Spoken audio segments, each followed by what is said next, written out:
नमस्कार साथियों, तो कैसे हो आप सब।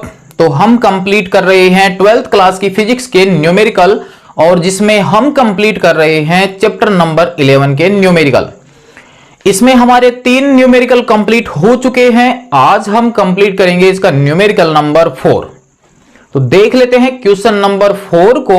उसके अनुसार क्या है, 632.8 नैनोमीटर तरंग दैर्घ्य का एक वर्णी प्रकाश, यानी एक वर्णी प्रकाश है जिसमें सिर्फ एक कलर है और उसकी वेवलेंथ यहां पर दी गई है 632.8 नैनोमीटर दी गई है। यह जो प्रकाश था वह हीलियम नियॉन लेजर के द्वारा उत्पन्न किया जाता है। यानी ये हीलियम नियॉन से जो लेजर लाइट बन रही है वहां से यह प्रकाश उत्पन्न किया गया है और इसकी वेवलेंथ हमें दी गई है। तो यहां पर हमें दिया गया है उसकी तरंग दैर्घ्य।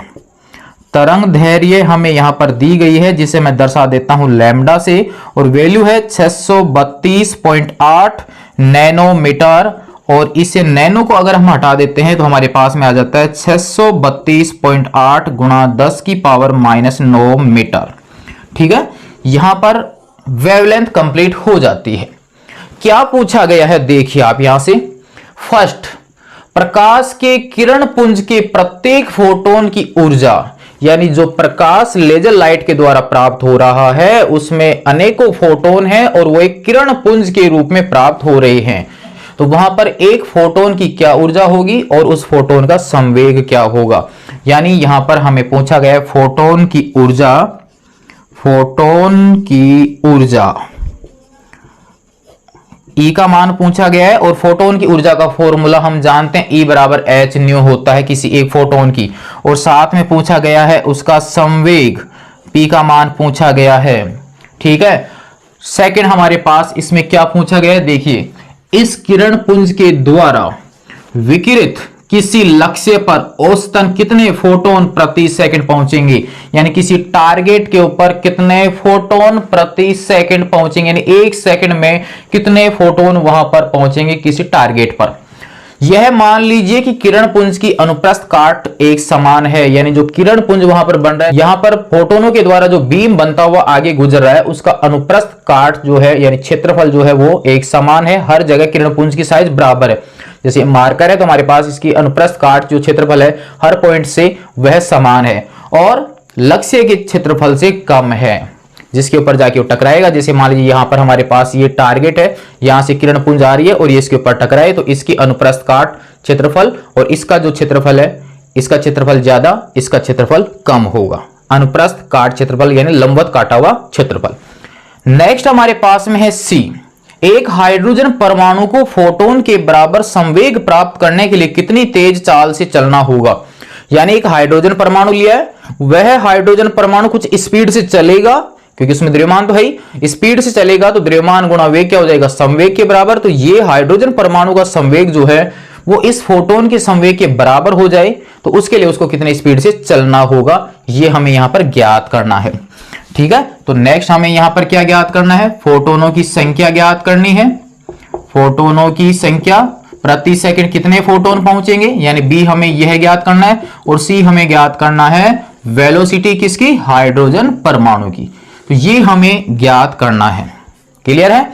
तो फर्स्ट हम यहां पर ज्ञात कर लेते हैं नंबर A कि उस प्रकाश से जो फोटोन प्राप्त हो रहे हैं उनके एक फोटोन की ऊर्जा क्या होगी।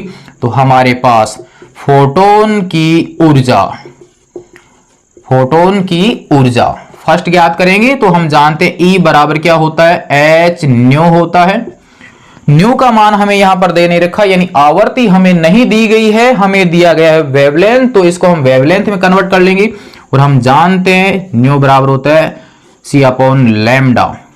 ठीक है, h फ्लांक कांस्टेंट है, c यहां पर प्रकाश का वेग है, यानी जो प्रकाश वहां प्राप्त हो रहा है उसकी स्पीड है, और लैम्डा यहां पर हमें दिया गया है। मान पुट कर लीजिए और कैलकुलेशन कंप्लीट कर लीजिए। h का मान 6.63 इंटू 10⁻34, c की वैल्यू हम जानते हैं 3 इंटू 10⁻8, और लैम्डा हमें दिया गया है 632.8 इंटू 10⁻9।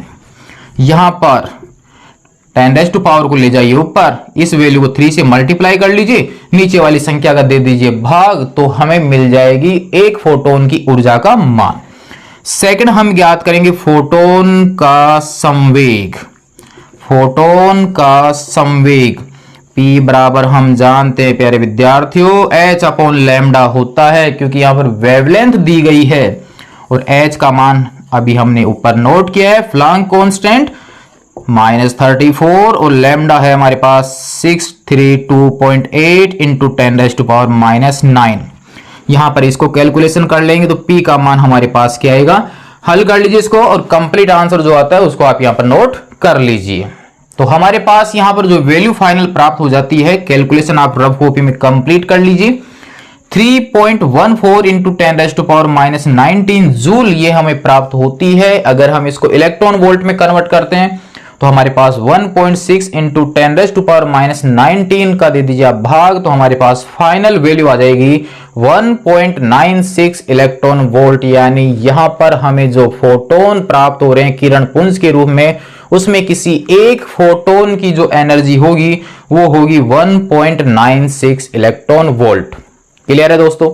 नेक्स्ट हमें पूछा गया है फोटोन का संवेग, और संवेग की वैल्यू हमारे पास में है P बराबर h/λ। वैल्यू पुट की है, कैलकुलेशन कंप्लीट की है और फाइनल इसकी वैल्यू प्राप्त हो जाती है 1.048 इंटू 10⁻⁻27 kg मीटर प्रति सेकंड। तो ये हो गया हमारे पास क्वेश्चन नंबर 4 का फर्स्ट क्वेश्चन कंप्लीट, जहां पर एक फोटोन की ऊर्जा और उसका संवेग हमें प्राप्त हो जाता है। टोटल कितने फोटोन आ रहे हैं उनका मान हम ज्ञात कर लेंगे अब नेक्स्ट में।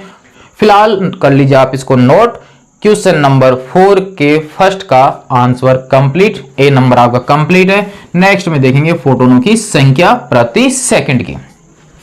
सेकंड अब हमारे पास में है प्रति सेकंड पहुंचने वाले फोटोनों की संख्या कितनी होगी वो ज्ञात कर लेते हैं। अब हम जानते हैं कि t समय में जो ऊर्जा होगी वो कितनी है, E।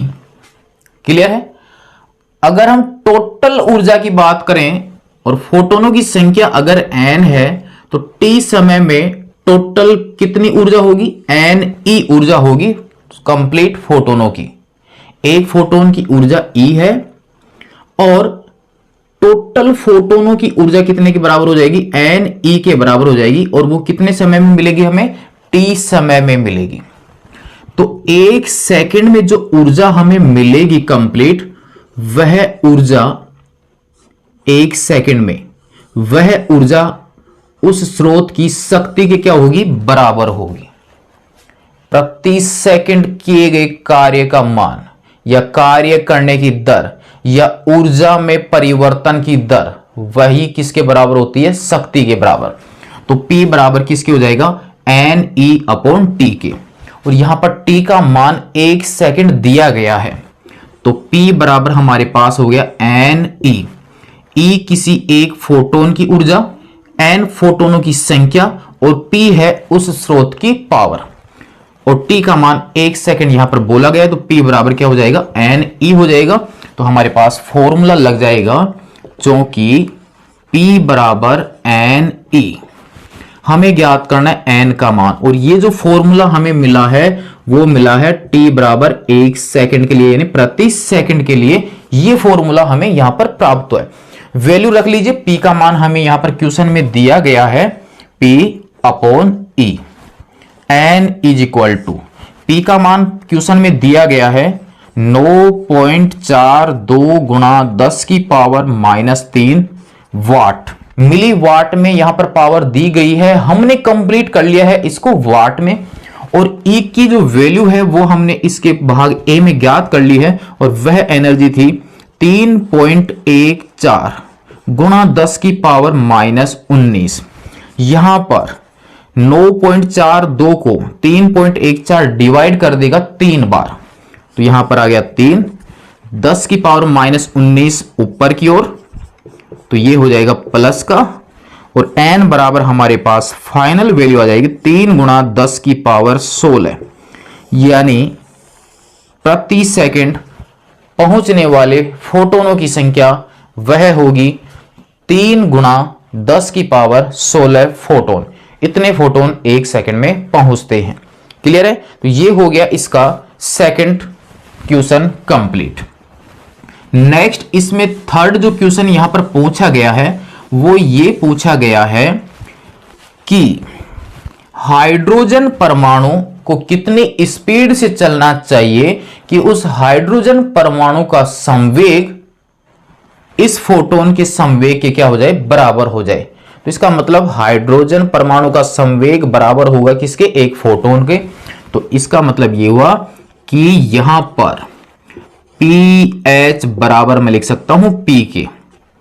pH का मतलब हाइड्रोजन परमाणु का संवेग और P का मतलब है एक फोटोन का संवेग। तो इसको मैं लिख सकता हूं mH और इसको मैं लिख सकता हूं VH, द्रव्यमान गुणा वेग। और इसका मान हमने निकाला है 1.048 इंटू 10⁻⁻27। ये वैल्यू हमने पार्ट ए में ज्ञात की है। यहां से हमें चाहिए VH का मान। तो देखिए 1.0, यहां पर मैं इसको 5 लिख सकता हूं, 8 को हटाकर 10⁻⁻27।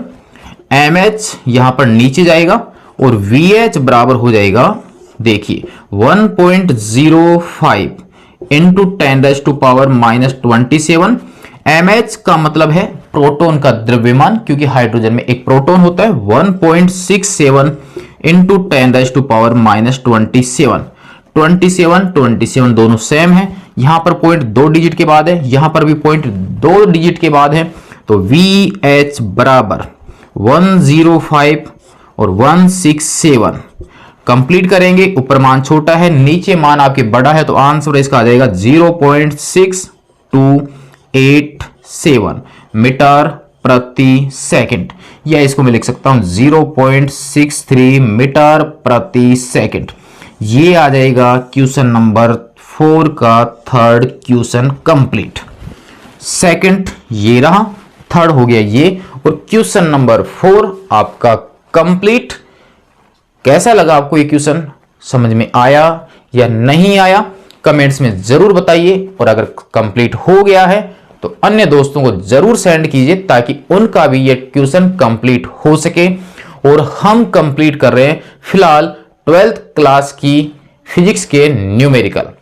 इस सत्र में कंप्लीट करेंगे हम सभी चैप्टरों के न्यूमेरिकल, 12th और 11th, इन सब का टारगेट हमारा रहेगा। तो नोट कर लीजिए आप इसको, क्वेश्चन नंबर 4 को। नेक्स्ट में देखेंगे हम क्वेश्चन नंबर 5।